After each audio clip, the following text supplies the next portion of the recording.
Splunk, one of the companies that I've enjoyed talking about, and we're starting to get more involved in the show, made another acquisition this week. Now, Splunk kind of long and short likes to brand itself as the provider of the data to everything platform. So unlike some of the other companies we've talked about today, Splunk is not necessarily a household name, but essentially what it's done is build this platform that has removed barriers between data and action.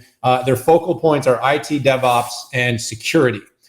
Made an acquisition this week, smaller-ish acquisition, but if you don't know, Splunk was a prem-based observability platform, prem-based IT ops, SecOps platform that's moved to an observability in the cloud platform to essentially allow an organization to use as kind of a wrapper, I call it, around all the organization's data to be able to more rapidly, everything from application to infrastructure to security. As we mentioned earlier in this pod, Pat, security is a massive issue. Companies are running up against it. Threats are coming from everywhere, and the ability to not only have all the data available to identify, detect intrusion early on and deal with it, but you're seeing more of a need for orchestration and automation. And so this Trustar acquisition that was made by Splunk really is set out to address that.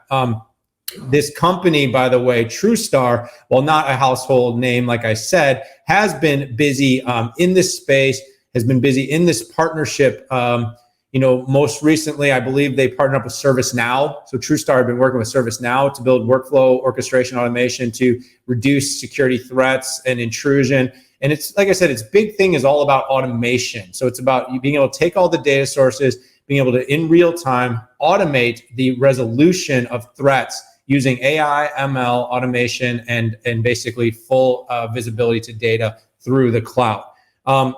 No details, Pat, on the size of the deal. We don't know if it was $1 million or $1 billion, but we do know that this company has been partnering with some of the world's largest, automation and technology and companies like Splunk, like ServiceNow. So they're in the right space. What's interesting about Splunk is, like I said, is it's not necessarily this known entity just yet.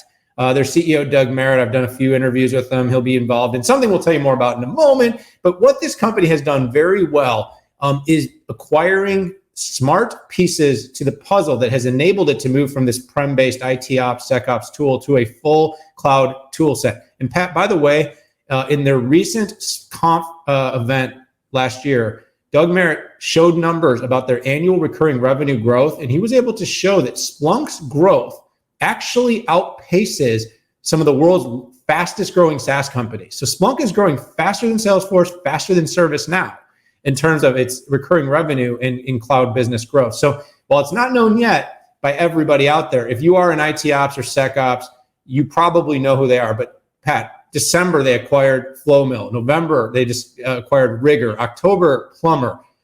So you're talking about 3 acquisitions in 3 months. Last year, Streamlio, SignalFX, Omnitron, Krypton Cloud. So every one of these is a piece of the toolbox that enabled Splunk to move to this full observability cloud. Who else is in observability? IBM's in observability. Who else? Cisco's in observability. All the major cloud players are in observability. So while every company is putting more effort, more time, making more investments in acquisitions, Splunk was ahead of the curve. It was early on this, and now it's making some really smart little add-ons to its business like Trustar that are enabling it to differentiate and be a best-of-breed solution in this particular space. I'm pretty bullish on the company. I know the leadership. I found what they're doing to be on the right track, and you can't argue with their growth.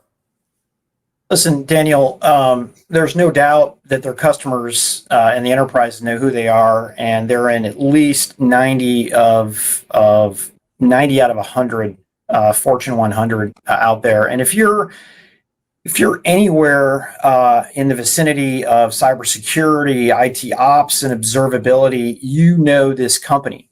Splunk's challenge is they need to have more horizontal uses to leverage big data, and this is what this is all about. And this acquisition adds to their cybersecurity solution suite, and I think growing through small acquisitions to make the usability of big data is a smart thing, and it's a natural thing for them. And like we've seen with Hadoop to Spark to different big data tools, you're always being eaten by that next startup. And observability startups are coming out literally all over the place. I get pitched weekly on them.